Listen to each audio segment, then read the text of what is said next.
어, 뜻에는 하나님의 뜻에는 큰 프로젝트와 작은 프로젝트가 있습니다.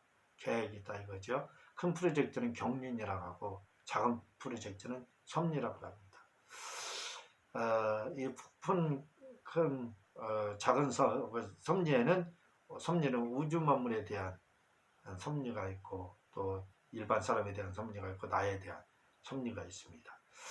그 섭리는 하나님과 나와 이 협력이 가능해요. 그러나 경륜은 협력이 불가능합니다. 왜냐하면 경륜은 이미 정해져 있어요. 즉 뭐 종말, 이런 예수님 모시는 이런 거 내가 기도한다고 되는 게 아니거든요. 근데 섭리는 뭐 얼마든지 이게 가능합니다. 그래서 섭리에는 특별 섭리, 일반 섭리, 우주 만물에 대한 섭리, 이런 섭리들이 있어요. 우주 만물을 섭리는 하나님 통치하는 걸 말하거든요. 근데 하나님의 뜻을 말하죠. 그래서 일반 섭리, 하나님의 뜻, 하나님께서 우주 만물을 통치하신다 이거죠. 이거 부딪히지 않고 이런 거. 그런 거가 또 일반 섭리. 하나님은 일반 백성들도 섭리하신다 이거죠. 통치하신다 이거죠. 햇빛을 주고 비를 주잖아요. 이렇게. 그리고 또 특별선 나를 향한 하나님의 섭리, 기독교인을 향한 하나님의 섭리를 말합니다. 근데 중요한 게 있어요. 우리가 이 우리가 이 특별 섭리, 우리 기독교인을 향한 하나님의 섭리, 나를 향한 하나님의 섭리를 말해요. 이 나를 향한 하나님의 섭리는 다시 이 나를 향한 하나님의 섭리가 이루어지는 건 일반 섭리로 이루어진다는 거예요. 그래서 공부를 열심히 하면 안 믿는 사람도 잘 살 수 있어요. 열심히 1등도 할 수 있고 잘 살 수도 있고 마찬가지라 이거죠. 나를 향한 하나님의 섭리가 있다 할지라도 특별 섭리가 있다 할지라도 이루는 데는 일반 섭리를 이루는 거예요.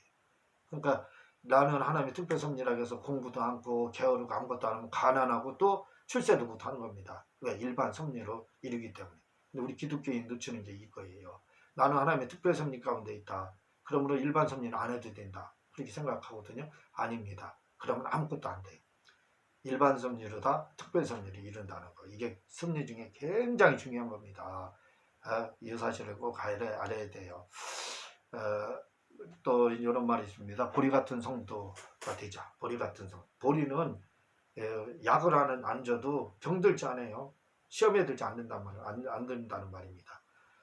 또 시험에 들지 않는 분들이 있어요. 목사님은 시험에 들지 않아요. 무슨 일이 있어도 예배 드리잖아요. 또 어떤 사람이 꿈이 있는 사람은 시험에 들지 않고 또 바쁜 사람 시험에 들지 않습니다. 왜냐하면 시험 들 시간이 없기 때문에 바쁜 사람. 그래서 보리 같은 성도가 되어야 돼요. 에스키모인들에게는요 훌륭한이라는 말이 없대요. 훌륭한. 왜? 훌륭한 고래, 훌륭한 북극곰 없다는 겁니다. 곰이 훌륭하다는 게 없다는 거예요. 그래서 사람도 똑같아요. 훌륭한 사람 없어요. 다 똑같은 죄인입니다. 도마복음에 이런 말이 나옵니다. 주의를 안식일처럼 지키지 않으면 아버지 집에 가지 못한다. 주의를 안식일처럼 지키지 않으면 정직하고 올바른 가치관을 가지고 있으면 당당하다는 거예요. 사람 앞에 우리가 하나님께 당당해야죠. 어떻게? 정직하고 올바른 가치관을 가지고 있으면 된다는 겁니다. 기복신앙이라는 게 뭔지 아세요? 우리가 하나님 복 주세요. 빌어서 기복신앙이 아니라 기복이 심한 거. 그걸 기복신앙이라고 합니다. 기복이 심하다는 거 뭔지 아세요? 초심을 버렸다는 거예요. 초심. 네? 그리고 성령으로 시작해서 육체로 끝나는 거. 그걸 기복신앙이라고 하는 겁니다. 아니 우리가 복 받는 거 성경에 다 나오는데 왜 그게 기복신앙이에요? 그게 아니라 감정의 기복이 심한 자. 그게 기복신앙입니다. 하나님은요 개구리처럼 인내하지 못하는 사람 손을 못 대요. 인내하지 못하는 사람 개구리 어떻게 틀 줄 몰라요. 그런 사람 손을 못 댑니다. 한 길로 직진 이렇게 남자 직진 뭐 이런 말 있잖아요. 직진으로 가는 사람은 방향만 틀어주면 돼요. 그럼 또 가요. 그렇지만 어디로 튈지 모르는 사람 개구리 같은 사람은 인내하지 못하는 사람 하나님이 손도 못 댑니다. 이런 말이 있습니다. 인디언 처녀가 춤을 추면 반드시 비가 온다. 왜? 비 올 때까지 춤춘다는 거예요. 우리 신앙생활도 그렇게 하고 기도생활도 이렇게 해야 됩니다. 예수님과 사람은 한 번 죽게 되어 있는데 문제는 범죄하지 않았으면 침례로 죽었으나 범죄 후에는 실제로 죽게. 그러니까 예수님도 그렇고 아담도 어차피 히브리서 9장 27절에 한 번 죽는 것은 정해졌다고 했잖아요. 그러니까 죽게 돼 있습니다. 예수님도 그렇고 아담도. 근데 죽는 방법이 틀려요. 침례가 죽는 거거든요. 그래서 침례로 예수님과 아담을 죽이려고 했습니다. 근데 범죄에서 죽는 방법이 바뀐 거예요. 죽는 건 역시 그대로 하나님의 경륜 가운데 있었습니다. 뭘로 다요? 이 침례로. 그렇지만 이제 범죄 후에는 실제로 죽는 걸로 이렇게 된 겁니다. 예수님 침례받을 때 안수받았잖아요. 안수의 개념이 전가잖아요. 전가. 근데 예수님에게 뭐예요? 세상 죄를 안수할 때 딱 넣어준 겁니다. 안수할 때. 그래서 예수님이 그 죄를 가지고 십자가에서 죽었다 부활한 거죠. 이게 예수님의 침례입니다. 예수님 침례는 침례 요한이 안수할 때 그 세상 죄가 그리 다 들어간 거예요. 그리고 죽은 겁니다. 또 한 가지는 예수님 침례 받을 때 성령 받은 거예요. 예수님 그때 성령 받은 겁니다. 이런 말이 있습니다. 권위 위에 잠자는 자는 보호받지 못한다. 로마의 격언인데 민법에 시초가 됩니다. 우리말로 바꾸면요. 즉 엑스시아 권세라는 말이거든요. 권리라는 뜻도 있어요. 권리는 가지고 있지만 않으면 행사하지 않으면 어떻게 돼요? 마귀한테 당하는 겁니다. 마귀 나가라 하면 권세를 사용하는 거지만 그렇게 하지 않으면 마귀한테 당하고 살잖아요. 마찬가지예요. 권리 위에 잠자는 자는 보호받지 못해. 우리가 예수님 이름 가지고 잠잠하면 마귀에게 보호받지 못합니다. 전원의 행복을 하면서 우리가 뭘 하면서 예수 믿으라 하지 않으면 좋은 선행을 하면서 예수 믿으라 하지 않으면 하나님의 영광을 가르친 겁니다. 이 두 번 재림하지 않고 한 번 재림하면 설명되지 않는 게 많아요. 휴가 된 사람은 어떡하고 지상에 남아있는 사람. 한 번 공중 재림했다고 하면 지상에 남아있는 사람 뭐예요? 공중 재림만 인정한다. 또 지상 재림만 인정하면 그럼 공중 올라간 사람 어떻게 해요? 그래서 두 번 재림 할 수밖에, 성경에는 두 번 재림을 인정할 수밖에 없습니다. 인생은 어디서 출발했느냐가 중요한 것이 아니라 어디서 끝마쳤느냐, 이게 중요하다는 겁니다. 꽃에는 봄에 피는 꽃이 있고 가을에 피는 꽃이 있다는 거예요. 나는 과연 어느 계절에 피는 꽃일까? 봄일까? 여름일까? 가을일까? 겨울일까? 생각해 보세요.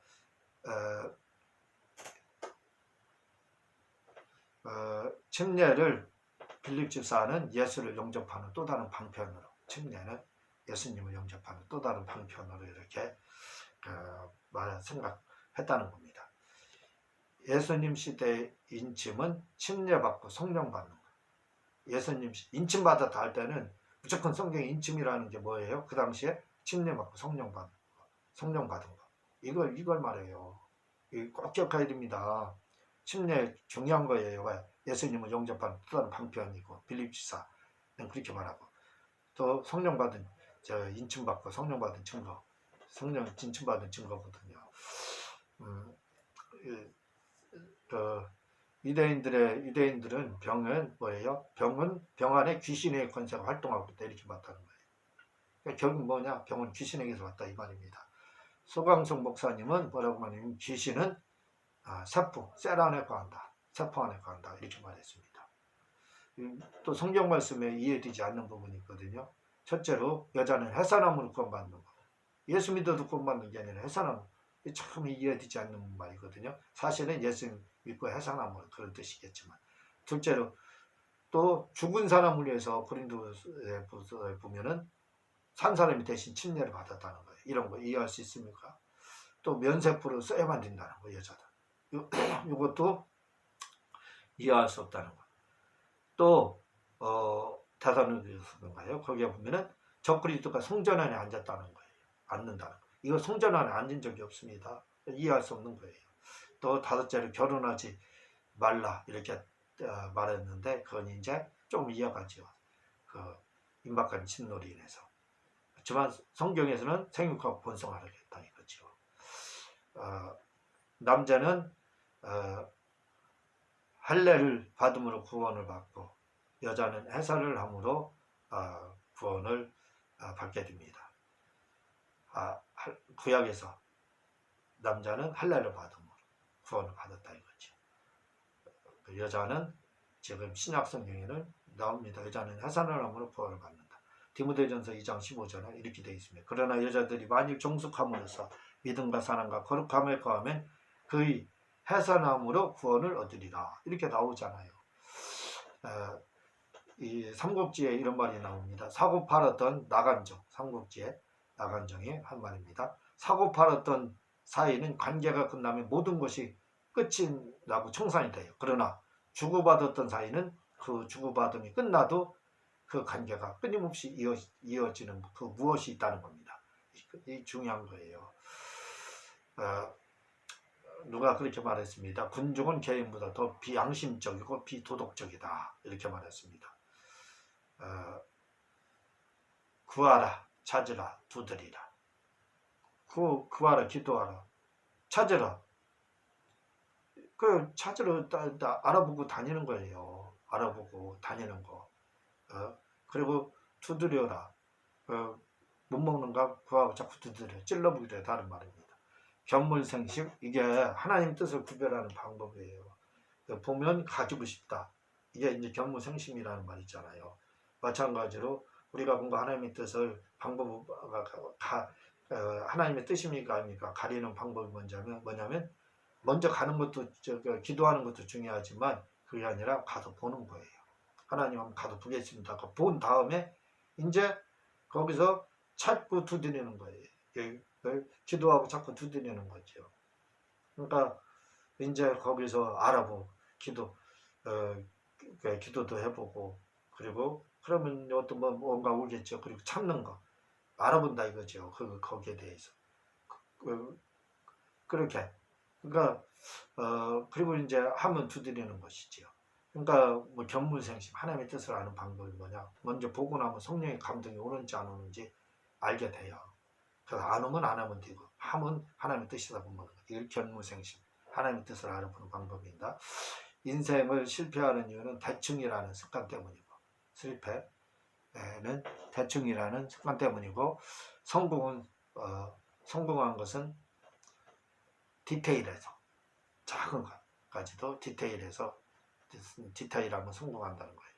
대충 하면 실패하고 디테일하면 성공한다는 거예요. 아마추어는 좋은 것만 하는 거예요. 그러나 프로는 하기 싫은 것도 한다는 겁니다. 우리 프로가 돼야 돼요. 아우슈비츠 감옥이요. 어떤 사람이 나는 히틀러도 비판하지 않았는데 왜 나를 죽이냐? 내가 왜 여기 와서 왜 끌고 왔느냐 이렇게 할 때 말합니다. 뭐라고요? 너는 아무것도 안 한 것이 죄다 이렇게 말합니다. 성도 여러분, 우리 모두 다 기억해야 돼. 우리가 주님을 위해서 아무것도 안 하면 죄 없는 것 같지? 안 한 것이 죄라는 겁니다. 죽을 죄라는 거예요. 이 아우슈비츠 감옥은 110만 명이 죽었다는 거예요. 나치에 의해서 아이들만 150만 명이 죽고 이 감옥에서 110만 명이 죽고 나치에 의해서는 아이들이 150만 명이 죽었다는 거예요. 아우슈비츠 감옥에서는 110만 명이 죽고 유대인 600만 명이 역시 이제 학살당하다시피 죽었죠. 이 아우슈비츠 감옥은 폴란드에 있는데 히틀러가 독일의 이름을 붙여서 아우슈비츠 감옥이라는 겁니다. 폴란드에 있다는 거예요. 독일에 있는 게 아니라. 기적이라는 것에 대해서 버클레이는 뭐라고 말을 하냐면 기적은 사람들을 예수께 모이게 하기 위해서 종을 치는 것이다. 기적은 종 치는 거라는 거예요. 그걸 잘 알아야 됩니다. 영에서 나오는 것들, 혼에서 나오는 거 이거 잘 알아야 돼요. 혼에서 나오는 것들은 뭐냐 감정적인 거, 본능적인 거죠. 부정적인 거 못해요. 자신감이 없는 거, 막 움츠러지는 거, 이게 다 혼에서 나오는 거예요. 혼에서 감정적으로 막 저 사람이 어떻게 해서 나도 이게 혼에서 나오는 거. 영에서 나오는 것들은 뭔지 아세요? 긍정적인 말이 항상. 그리고 당당한 자신감이 넘쳐요. 그리고 또 뭔가 있어도 반응법적 질문해요. 그래서 내가 어때? 오프라 윈프리처럼 저처럼 그래 그럴 수도 있다. 반응법적 질문. 그래서 어쩌래. 그리고 네 번째로 손익계산에서 나온 거. 영에서 나오는 거라는 겁니다. 그래서 계산하면서 살아야죠. 손익계산에서. 그리고 또 영혼의 밥이 있어요. 영혼의 밥. 우리 밥이 부약이다 이렇게 말하는 것처럼 영혼의 보약이 있습니다. 그게 말이에요. 말. 우리 영혼은 우리의 말을 먹고 살아요. 우리의 말을 먹고. 그래서 밥이 보약인 겁니다. 밥이 영혼의, 아니 말이 영혼의 보약인 거예요. 요한복음 6장 63절을 보면은 주님이 한 말이 영이요 생명이다 이렇게 말했어요. 이 말이 뭐예요? 우리 영혼의 생명이 되는 겁니다. 그러니까 말이 뭐예요? 곧 영이라 이거예요. 말이 뭐예요? 곧 우리 영혼의 밥이라 이겁니다. 세상에서 가장 사랑받는 사람은 모든 유대인의 격언입니다. 세상에서 가장 사랑받는 사람은 모든 사람을 칭찬하는 사람이요. 가장 행복한 사람은 감사하는 사람. 가장 사랑받는 거 칭찬하고 행복한 거 감사하는 거. 감사는 어떻게 하는 거냐면 어느 분이 그럽니다. 찾아가서 감사하는 거예요. 찾아가서. 즉 조건을 찾아. 감사할 거 없지만 조건 하나 찾아서라도 감사하는 게 감사하는 겁니다. 그렇게 감사하는 겁니다. 탈무드에서는 두 가지 거짓말하는 것을 권장하는데 첫째는 결혼식장에서 신랑과 신부를 칭찬하는 거. 둘째는 옷을 샀을 때 아름답다 하는 거. 또 탈무드의 격언입니다. 유대인의 격언. 최고의 지혜는 친절이다. 또 격언 유대인의 격언입니다. 최고의 지혜의 최종 결과는 선행이다. 또 유대인의 격언입니다. 유대인은 가장 지혜로운 사람은 선을 행하는 사람이라는 거예요. 또 유대인의 격언입니다. 유대인들은 친절한 만큼 지혜로운 사람으로 성장했다고 본다. 친절한 만큼 지혜로운 사람이라고 본다는 거예요. 중국 속담입니다. 웃지 않는 사람은 장사를 하지 마라. 다른 사람, 또 유대인의 격언입니다. 다른 사람이 그 집 안에서 어떻게 행동하고 있는지 알기 전까지는 그 사람이 좋은 사람이나 나쁜 사람이라고 섣부른 판단을 하지 마라. 그렇게만 같이 살아보지 않고 좋은 사람, 나쁜 사람 하지 말라 이거예요. 유대인의 격언입니다. 만약 당신이 살아남고 싶다면 먹는 것이나 마시는 것이나 춤추는 것으로 혹은 일을 하는 것으로 가능하지 않다. 오직 지혜를 갖는 것만으로 살아남을 수 있다. 살아남는 것 지혜로 가능하다는 겁니다. 유대인의 격언에 지혜에 뒤지는 자는 매사에 뒤진다. 유대인의 격언, 우리나라의 격언에서 똑같이 배운다는 말은 흉내낸다. 즉 미메테스. 그게 배운다는 말입니다. 교육은 education인데 이 라틴어로 끄집어내다 해서 유래가 됐다는 겁니다. 유대인의 격언입니다. 금화가 수리내면 욕설은 조용해진다. 돈으로 열리지 않는 문은 없다. 돌처럼 굳어진 마음은 황금망치로만 풀 수 있다. 돈으로 풀 수 있다는 거예요. 또 돈에 대해서 돈은 기회를 제공해 준다. 유대인들은 이렇게 말합니다. 유대인의 격언 중 하나님은 어머니를 통해 언제 어디서나 계신다. 하나님은 어머니를 통해 계신다는 거예요. 유대의 납비가 말하기를 어머니가 가까이 오는 발자국 소리를 듣고 이렇게 말합니다. 성령께서 가까이 오신다. 일어나야지 하고 유대인들은 어머니를 파라클레토스라고 한다는 겁니다. 파라클레토스. 그래서 성령은 파라클레토스 그렇죠. 유대인의 격언에 오른손으로 벌을 주었으면 왼손으로 안아주어라. 자녀들. 유대인의 격언. 손님이 헛기침을 하면 스푼을 줘라 이렇게 말합니다. 유대인의 격언입니다. 이보다 더 불행은 얼마든지 있다고 생각하라. 나만 최고 불행하다 생각하지 말라. 그런 말 하지 말라는 거예요. 당신보다 더 불행한 사람이 있다는 겁니다. 또 이렇게 생각하는 거예요. 불행할 때 가장 좋은 것은 아직 오지 않았다고 생각하라. 아직 나한테 더 좋은 거 아직 오지 않았다. 이렇게. 탈무드의 격언입니다. 양과 호랑이가 같은 누리에서 살 수 없는 것 같이 시어머니와 며느리가 한 지붕 밑에서 살 수 없다. 시어머니와 며느리 같이 살 수 없다는 겁니다. 탈무드에 의하면 탈무드에서 말합니다. 자산을 가진 자는 좋기는 하지만 죽을 때는 가지고 갈 수 없고 재산. 친구를 가진 자는 죽으면 화장터까지 가지지만 선한 일을 한 사람은 죽어서 또 선행을 가지고 천국까지 간다. 이런 말이 있습니다. 유대인의 격언입니다. 아이들을 꾸중했어도 잠을 자올 때는 한번 쓰다듬어 줘야 나쁜 감정이 아이의 마음속에서 사라진다는 겁니다. 유대인의 격언. 항아리의 겉을 보지 말고 내 영문을 보라. 하나님의 중심을 보신다. 우리도 그렇게 해야 된다는 거예요. 유대인의 인생 철칙. 할 일을 먼저 다 해놓고 놀자. 탈무드의 격언입니다. 작은 일에 목숨을 걸어라. 유대인의 격언입니다. 날마다 오늘이 최후의 날이라고 생각해라. 유대인의 격언입니다. 돈을 벌기는 쉽다. 그러나 쓰는 일이 더 어려운 일이다. 미국의 격언입니다. 한 사람을 변화시키려면 마을이 나서야 한다. 중국의 격언입니다. 기적은 하늘을 날거나 바다 위를 걷는 것이 아니라 땅에서 걸어 다니는 것이다. 탈무드에서 격언입니다. 형제의 개성을 비교하면 모두 살릴 수 있지만 형제의 머리를 비교하면 모두 죽인다. 이런 말이 있습니다. 또 이스라엘 군에서는 지도자는 나를 따르라는 말은 있어도 돌격 앞으로라는 말은 없다는 겁니다. 또 이런 말이 있습니다. 기회는 꼬리가 없다라는 말이 있습니다.